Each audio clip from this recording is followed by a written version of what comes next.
Hello again, everyone. This is Steve Kallas, speaking of sports, and I'm here with Johnny Kallas, and we're here to talk about the 2021 NBA Finals. We've pretty much called this the injury playoff since the beginning. Virtually every team has had a major star. Maybe every team has had a major star, missed some time. But we have the Phoenix Suns, who have never won a championship. They started in 1968 and still haven't won one. We have Chris Paul on that team who hasn't, won a championship in his 16 years. Only thing off his resume, he's already a Hall of Fame superstar, fifth all time in assists, etc. Um, on the other side, we have Giannis Antetokounmpo and the Milwaukee Bucks. Giannis, of course, consecutive MVPs last year and the year before, no rings. And maybe the biggest storyline, and we'll get to it in a minute, I'll hand it over to Johnny, is the health of Giannis Antetokounmpo. But I thought everyone's been affected, good and bad. I thought the Clippers could win it all. Of course, Kawhi was injured and didn't play against Phoenix. That certainly helped them. Plus no Ibaka, plus no Zubac the last few games, which made Ayton look even better than he's been, and he's been good. And of course, on the other side, everyone will talk about how the Nets, if they were healthy, which we always talked about because they missed games the whole season, no Kyrie, Harden playing at the end on one leg. Kevin Durant almost did it by himself, but didn't. So now we have Phoenix Suns, Milwaukee Bucks. Bucks, of course, last won their only title, 1971. I know you're familiar with that team. Lou Alcindor before he was Kareem, Oscar Robertson. They had a heck of a team, and they won that championship, and that's the only one they've ever won. So we have two of the longest waits in the history of the NBA, third longest Phoenix Suns since 1968, fifth longest um, for the Milwaukee Bucks since 1971. So somebody's going to break a long drought. Johnny, I'll hand it over to you. Give us your thoughts each team, whatever you want to talk about, and we'll be making picks at the end of this video. Yeah, sounds great. Thanks, Steve. And I think also, I don't think anybody has won the finals who will be playing in this finals. So there's going to be a lot of new finals Yeah. champions depending on which team wins. Chris Paul being Chris Paul and Giannis being the two biggest names, I'd say, in that regard. But yeah, obviously, I totally agree with what you were saying in terms of the injury-plagued playoffs. The Suns, you could make an argument, as I think you just made, that they've really benefited almost in every series, right? I mean, they started off with the Lakers. What if Anthony Davis was completely healthy? Who knows if the Suns even get out of the first round? But then in the East, the Bucks, since round two, have benefited from injuries. Though I guess you could say most recently, both Giannis and Trae Young missed a couple of games. Though I think Trae played the last game, but clearly was not anywhere near 100%. But it sets up for a fascinating finals, and it's kind of nice being in a frankly post-Warriors era where it doesn't seem like there's a certain amount of inevitability, right, when it comes to these sort of things. And it's closer to, being a really competitive series that you can go either way. I think you have a tale of two different sort of approaches to the game, right? The Bucks, very physical, both on offense and defense, score a lot of points in the paints. I think depending on how aggressive they are will determine whether or not they win this series. Look at Brook Lopez in Game 5. Obviously, with Ayton out there, you don't expect him to go for over 30 and just dominate inside like he did. But can he have a little bit more of an inside presence on the offensive side of the ball instead of just shooting threes, which he can also do, but he's best when he's doing both. Obviously, on defense, Ayton's going to have a much harder time than he has because the Bucks are incredible in the paint.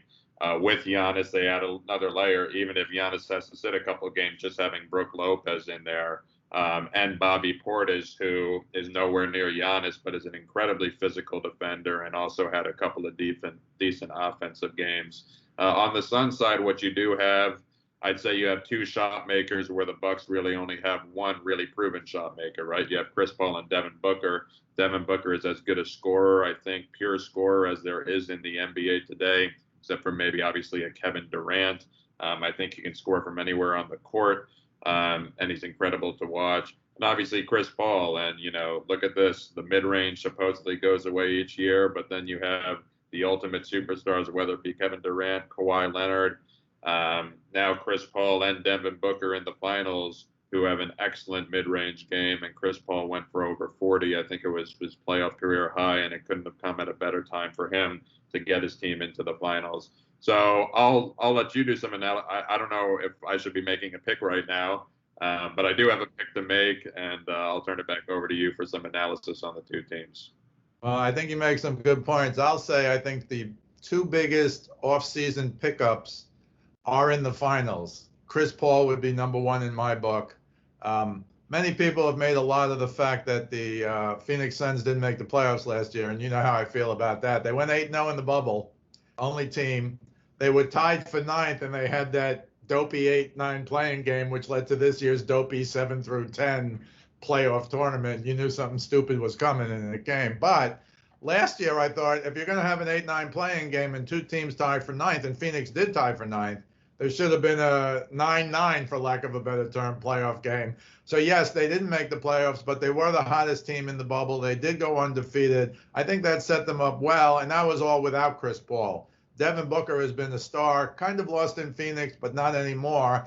And I think Chris Paul has contributed to him being a superstar, along with the leadership qualities. Again, fifth all-time in assists. As you said, he got his own 41 in that big game. He just kind of took over the game. And I just saw a report today that he's playing with partially torn ligaments in his right hand, which is his shooting hand, which is incredible. So, yes, they've had their own injuries. I think Chris Paul is the number one pickup, but I think the number two pickup is Jrue Holiday. And, you know, was Giannis going to sign that max contract? Was he going to stick around? He had always said he liked the small market, but he also wanted players. And I think Jrue Holiday might be the key to this whole series because he's probably going to guard Chris Paul. And Chris Paul's been great, but can Jrue Holiday make Paul work on defense? And also shut him down a little because he's a good defender, Holiday. And they did give up a lot for him, but I think he's the number two pickup. And it is interesting to me from that perspective that you have the two best pickups and they're in the finals. You know, you could tell me, I guess, with the Nets, they picked up Harden, and he could have been number one or two. I would rank him three now because he couldn't play well, he played, but really on one leg, he wasn't Harden any more than Trae Young was in that game he came back the other day against the Bucks. You give him credit for playing, but they weren't James Harden and Trae Young, respectively. And that, you know, again, this will be known as the injury playoffs. I don't know if LeBron was right with all his comments about the short off season, but you know what? He might have been. And the NBA can tell you all they want about the injuries have been similar, et cetera, but not so many superstars got hurt as there's been in these playoffs in the history of the NBA. You also made a very good point. Nobody on either roster has ever won a championship, which is also interesting. And that hasn't happened since 1977 when the Portland Trailblazers played the Philadelphia 76ers. And that was like the Walton team of the Trailblazers, et cetera. So there are so many interesting storylines. The thing I'll say about DeAndre Ayton is, you know, to me, he's really come of age, that incredible dunk play that looked like it was goaltending, but you can't have goaltending in that game, too, when they lobbed it in. And Crowder, another good pickup, by the way, he made that perfect pass, which you're actually trying to put the ball in the basket. That was an incredible play. But Ayton really hasn't played against a guy like Brook Lopez. Is he going to come out and guard him, as you said, with the threes? But also, Brook Lopez has an inside game. And, oh, by the way, if Giannis is healthy, he got him, too. So I think we're going to see Ayton's only 22 years old, I think. Very good player. But we're really going to see what he can do as a big man in a big spot. But the overriding thing, of course, is the health of Giannis Antetokounmpo. They said it was a hyperflex knee, but if you saw the replay, his knee bent in, and that's scary looking. And I think what they're going to do, I'm going to just predict that he's not going to play in the first game. If somehow they can steal a game without him, but if they lose the first game, I think he'll play in the second game. If there's any question as to whether he can come back, he shouldn't play game one, in my opinion. And that'll give him a couple extra days to get healthy for game two. They're playing in Phoenix. As you know, Phoenix has the better record. So you're trying to get one in Phoenix if you're Milwaukee. And I think if it were up to me, unless he's 100% sound, which I don't think he is, and look, most players aren't this time of year, but unless he's 100% sound, I would sit him game one. And who knows? I mean, Milwaukee has played very well without him. Again, against the Hawks, without Trae Young one game, but Middleton became a superstar when Giannis went down in these games that he can't play. And, other guys have stepped up, like Holiday. Connaughton has been really a fine for them. They just have a lot of good players. And I think we've now seen that. The one final thing I'll say before turning it back to you, Johnny, I think another big part is when Giannis does come back, is what's he going to do? Is he going to shoot threes? Is he going to shoot jumpers? Will they play Hacky Giannis? Which they may very well after Hacka Simmons, named, of course, for Hacka Shaq. But, he's really had his troubles. Sometimes he makes them okay, but most times he's 50% or somewhere around there. In my opinion, he shouldn't shoot threes. I don't think Ayton can guard Giannis. I don't think anybody can guard Giannis.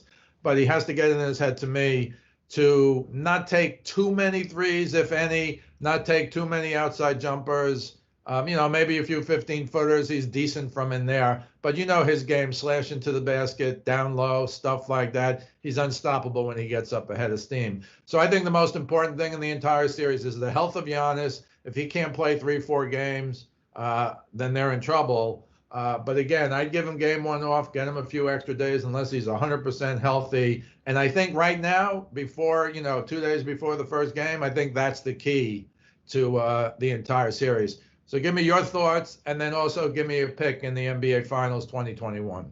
Yeah, I'm going to go with Milwaukee in 6. I'm assuming that, they can steal one in Phoenix, whether that's with or even without Giannis playing, and then they'll take care of business at home and be able to win on their home court in Game 6. I just think they're too physical. I think they're big, and I think they have great perimeter defenders now, which Drew Holiday has really brought to them, and P.J. Tucker, who we really should not forget to mention, right? You have Drew Holiday and P.J. Tucker, who are excellent defenders, and then obviously you have Giannis, who can guard anyone one-on-one, and should be challenged to do so, by the way, and then Brook Lopez underneath. So I think Ayton, who I don't know what the number is, seems like he's shooting 75% from the field. Is not gonna do as well against Lopez and Giannis if he's also underneath. And then a lot is going to be put on Chris Paul and Booker. While Paul did have over 40, I don't think you can expect that every game. And look, can Devin Booker go out and prove me wrong and average 35 plus over the course of the finals? I think he has the talent to. I think it's a lot to ask for somebody even as talented in not only his first trip to the finals, his first trip to the playoffs in general. And I think Milwaukee on offense, I'm putting a lot, obviously, on, it's interesting. The argument for the Suns you can make is, and my only question mark for Milwaukee is who's going to make big shots down the stretch. Because one thing, Giannis is the best player on the court if he's healthy. He's arguably the best player in the league. But Giannis is not the best player on the court or in the league in the second half of the fourth quarter in a close game because the guy's just not a shot maker. He's just not. So then it comes to how much faith do we have in Chris Middleton? And I think before this playoff series, everybody would question that. But now seeing what he's done against both the Nets and now the Hawks, I think you feel pretty confident that he is your shot maker. He's almost your go-to guy ahead of Giannis in big situations. And then can Drew Holiday, who has been excellent defensively, but let's be honest, up and down offensively throughout these playoffs, can he come in and have a couple of big games and hit some both threes and also drive to the basket like he can down the stretch? I'm banking that they can. I think the Bucks are tougher inside. They're more physical, not to take things away from Ayton or Crowder. They're very physical players on the Suns. But especially if Giannis is healthy, I think they'll win. And I think even if they sit him in Phoenix over 2, I think they'll find a way to squeeze one out and win the series in 6. Yeah, you kind of stole my thunder. I have the exact same pick, Milwaukee Bucks in 6 at home. I'm glad you did mention Tucker because I think he shoots like 60% from the corners on threes. It's just incredible. It seems like every time he's open, and maybe they'll pay extra special attention because all you have to do, he was always a great three-point shooter from the corners, always. But lately, it looks to me like he never misses from there. And again, if you have Giannis going to the basket, which will be a big loss if he can, I think they're going to go out of their way to cheat to Tucker almost to the expense of letting guys who are going down the lane just let the guy who's guarding them deal as best they can, because you'd rather give up an easy 2 than a wide open PJ Tucker 3. Because again, I'll say it again, from the corners, this guy is deadly. and has been going back to the Rockets and every place else he played. And as you said, a very good defender. I think defensively in Milwaukee is a step up from everybody that Phoenix has played. And again, the health of Giannis. If Giannis is healthy, it's going to be very hard for Ayton to get open shots from 5 feet away like he has been getting. And I think you're right. I don't know what the numbers are, but it's I think at least 70% for Ayton. But he's young, never been in the finals. I understand, nobody's won a championship on either team. But the Bucks, to me, have grown up quickly. Giannis, two-time MVP. Middleton has been around, and I think this is his coming out party. I will point out there's been some games with Giannis that he hasn't. It's like, what's wrong with Middleton? But it's interesting, kind of like Paul George, frankly, when Kawhi didn't play, where Paul George put up and you're like, wow, if he could only do this all the time. It's the same with Middleton. If he's kind of crossed over that line now because he's had to be the star, and he met that challenge in every game that Giannis didn't play, his numbers are off the charts. So he's been a little up and down, but I think I got him as a borderline superstar now and a really legit number 2 to Giannis number 1. And Holiday might be the third and not a superstar big 3, but an excellent big 3. So I agree with you defensively. I think Milwaukee's a little better. But I will say when signing off, not to hedge at all, but the key to this series is how healthy is Giannis Antetokounmpo, and can he come back for game 1? And if not, almost more importantly, can he come back for game 2?